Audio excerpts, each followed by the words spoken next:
Story now, the nuclear fuel swap deal made by Iran, Turkey and Brazil. Let's talk more with Igor Khokhlov, a political analyst from the Moscow-based Institute of World Economy and International Relations. Well, thanks for joining us here in the studio of RT. Now, the Russian president has supported the plan, so what role does Moscow now have in all this? Actually, Moscow is a major player in the region, and Russia has been a major player in the region for centuries.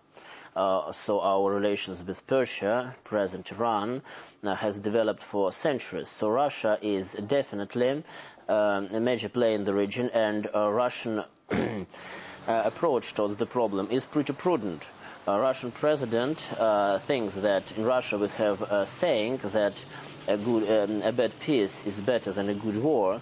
So actually Russian approach is pretty prudent, and Russia tries to negotiate Iran into some reasonable terms, so the terms that will be quite good for Russia, because we are a neighboring nation, and of course the development of nuclear program in Iran is a major threat to Russian security. Also, the plan that would somehow be satisfactory for the European countries and, of course, for the United States. So actually, Russia plays a major role in the region, and Russian approach towards the problem is pretty prudent and pretty reasonable. Now, this deal was brokered by Turkey and Brazil. Does this represent a new world order in terms of taking the lead in international relations?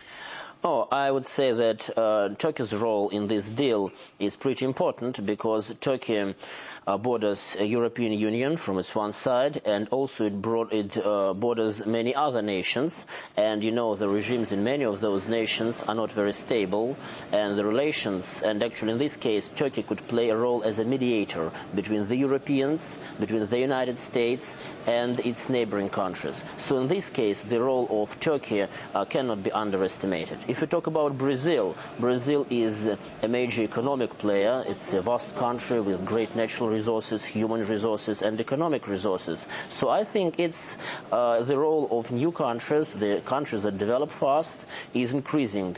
Now, you mentioned the Europeans and United States there. Why is the West so skeptical of this deal? Actually, this is not a major deal.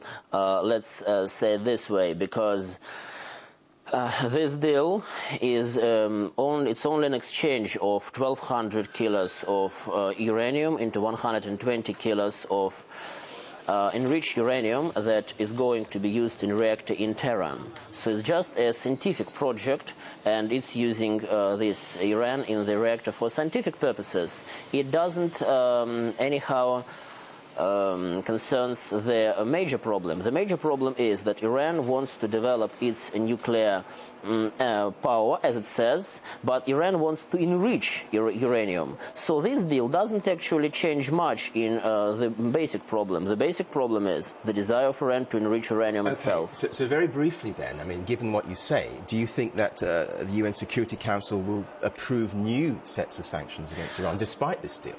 Oh, I think it's pretty hard to say now, but I think it's very likely that UN Security Council is going to apply new sanctions against Iran despite the deal, because this deal doesn't solve the major problem. The major problem in European-Iranian relations and in American to Iran relations, that's actually the enrichment of uranium. Okay, we'll leave it there for now. Igor Khokhlov, thank you very much indeed for joining us here on RT. Thank you very much. Thank you. Okay.